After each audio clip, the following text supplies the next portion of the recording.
খাগড়াছড়ি জেলার বিসিআইসি সার ব্যবসায়ীদের প্রাণের সংগঠন বাংলাদেশ ফার্টিলাইজার অ্যাসোসিয়েশন বিএফএ এর বার্ষিক সাধারণ সভা ও নতুন কমিটি গঠন হয়েছে।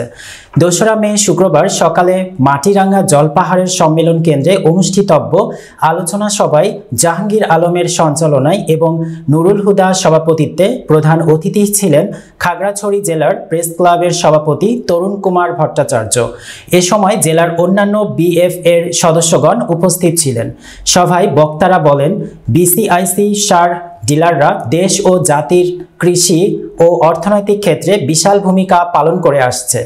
বর্তমানে দেশের এই ক্রান্তি লগ্নে ডিলারদের আর্থিক ক্ষতির সম্মুখীন হওয়ার পরেও ন্যায্য মূল্যে কৃষকদের সার বিতরণ করে আসছে।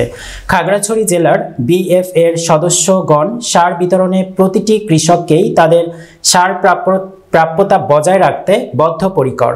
সভায় দ্বিতীয় অধিবেশনে নতুন কমিটি গঠন হয়। নতুন কমিটিতে মেসার্স জাহাঙ্গীর ট্রেডার্সের স্বত্বাধিকারী জাহাঙ্গীর আলম ও ফ্রেন্ডশিপ এন্টারপ্রাইজের স্বত্বাধিকারী আবুল কাশেমকে সাধারণ সম্পাদক পদে নির্বাচিত করে ১১ সদস্যের কমিটি গঠন করা হয়।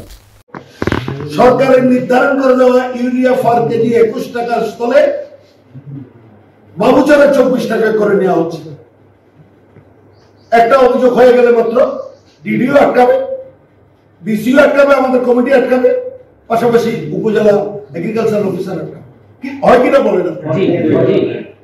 এখন এই জিনিসগুলোকে বৈধতা আনার জন্য আপনাদেরকে একটা স্ট্রং একটা ভূমিকা দিতে